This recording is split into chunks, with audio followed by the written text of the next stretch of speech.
운명은 과연 한 개인의 노력만으로 결정되는 것일까요?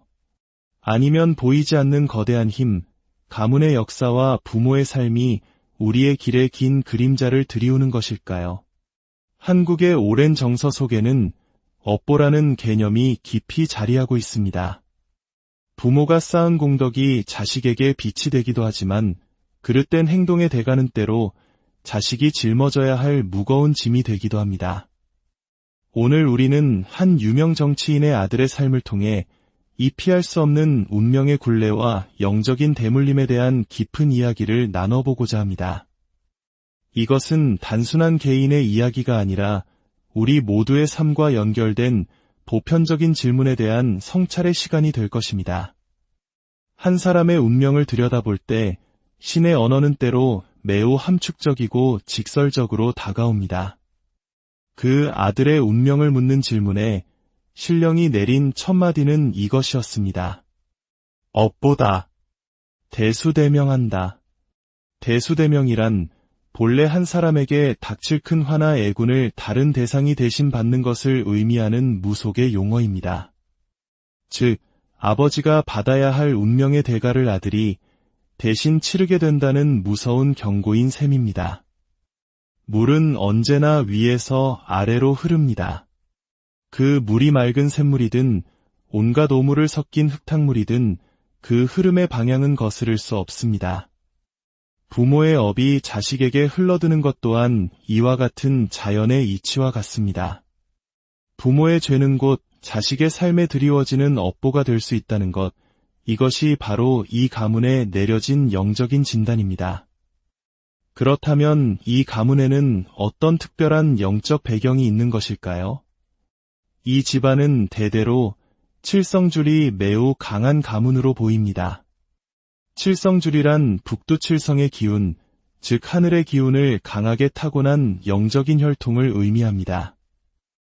이러한 기운은 가문에 큰 임무를 배출하게 하는 원동력이 되기도 합니다. 평범한 그릇을 가진 사람이라도 조상의 힘과 하늘의 기운에 힘입어 시대의 중심에 설 수 있는 것입니다. 아마도 이 정치인이 지금의 자리까지 오를 수 있었던 것 역시 단순히 그의 능력이나 노력만은 아니었을 것입니다. 가문을 위해 끊임없이 기도하고 공을 들였던 어느 조상 할머니의 염원, 그 강한 영적인 힘이 후손의 성공을 이끌었을 가능성이 큽니다. 어쩌면 그 조상 중에는 무속인의 길을 걸으며 신을 모셨던 분이 계셨을지도 모릅니다. 하지만 이처럼 강한 신의 기운, 즉 신가물은 양날의 검과도 같습니다. 큰 성공을 안겨주기도 하지만 동시에 감당하기 힘든 풍파를 몰고 오기도 합니다. 그리고 그 강렬한 기운은 아들에게로 고스란히 이어졌습니다. 신가물을 타고난 이들은 보통 사람들과는 다른 특징을 보입니다. 어린 시절부터 남달리 총명하고 영리하며 모든 것을 빠르게 습득합니다. 그러나 그 이면에는 극도로 예민하고 불안정한 감정이 자리 잡고 있습니다. 겉으로는 한없이 순하고 착하다가도 내면에는 누구도 알지 못하는 또 다른 자아가 숨쉬고 있는 것입니다. 마치 가면을 쓴 것처럼 말입니다. 사람들은 이를 이중인격 혹은 다중인격이라 부를지도 모릅니다. 현대의학에서는 조울증이나 조현병과 같은 진단을 내릴 수도 있겠지요. 하지만 영적인 관점에서 보면 이는 본인의 성격이 아니라 가문의 조상이 실려서 나타나는 현상, 즉 빙의의 한 형태로 볼 수 있습니다. 다른 인격이 발현되는 것입니다. 아마 그는 어린 시절부터 남들이 보지 못하는 것을 보고 듣지 못하는 것을 들으며 불안정한 학창 시절을 보냈을 것입니다. 신의 기운이 강한 이들에게는 인생의 주기마다 거대한 태풍과도 같은 신의 풍파가 몰아닥칩니다. 보통 10대, 30대, 50대에 그 시련이 찾아오는데 지금 그는 30 중반을 넘어서며 인생에서 가장 강력한 풍파의 한가운데에 서 있습니다. 이처럼 거센 운명의 파도가 몰아치는 시기에 이루어진 결혼 생활이 순탄할 리 없습니다. 결혼이라는 중대사는 인생의 큰 태풍이 지나간 뒤 잔잔해진 바다에서 돛을 올렸어야 했습니다. 안타깝게도 그는 폭풍우 속에서 배를 띄운 격입니다. 이 결혼은 머지않아 3년에서 5년 안에 파국의 위기를 맞을 것으로 보입니다. 사실 그는 지금 인격적으로 매우 불안한 상태에 놓여 있습니다. 과거에 있었던 도박이나 여러 구설수들은 결코 우연이 아닙니다. 썩은 음식은 아무리 화려하게 포장해도 그 악취를 숨길 수 없는 법입니다. 부모의 권력으로 일시적으로 문제를 덮고 무마할 수는 있겠지만 썩은 냄새는 이미 주위로 퍼져나가고 있습니다. 그는 언제 터질지 모르는 시한폭탄과도 같습니다.